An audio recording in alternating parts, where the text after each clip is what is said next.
Andao antanitsika ChatGPT hoe mahay miteny gasy ve izy. Mahay miteny malagasy ve ianao?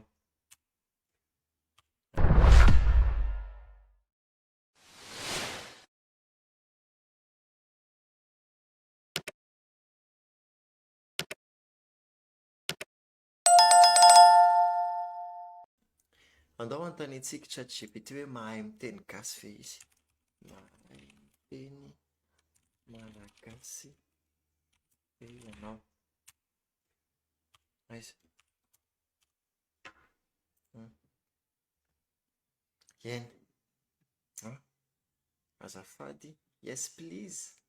Eny azafady. Afaka miteny malagasy aho na dia tsy mazava loatra raha izany fomba fiteniko.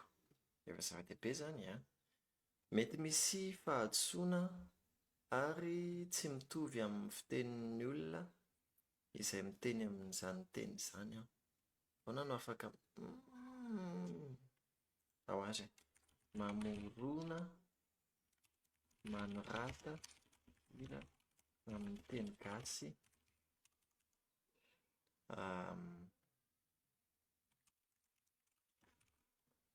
hevitra mahakasika anao. Mazava ve aloha izany teny gasiko izany sao dia izany indray no testena eto an. Toa jerena ary. Manorata hira amin'ny teny gasy. Efa fantany aloha hoe hira. Izao dia voikaly amin'ny teny ny anaranay dia GPT. Mpitantana ny teny amin'ny fiarovana mpiara-miasa amin'ny olona any an-tany. Ireo fanontaniana miresaka izao manome valiteny.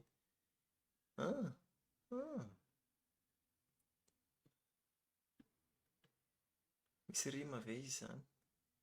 Ireo fanontaniana miresaka izao manome valiteny manampy izay mila fanazavana mba hahatsapa izay any am-po. Mahay teny maro izahay mipetraka ao anatin'ny ranomasina.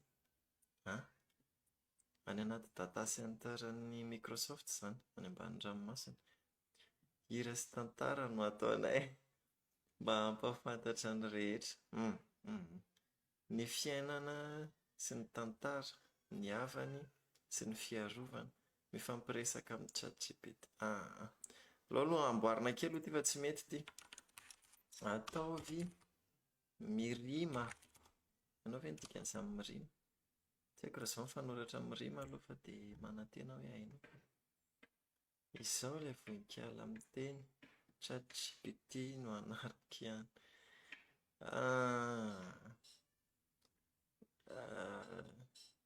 Hira mivavaka mamatsy.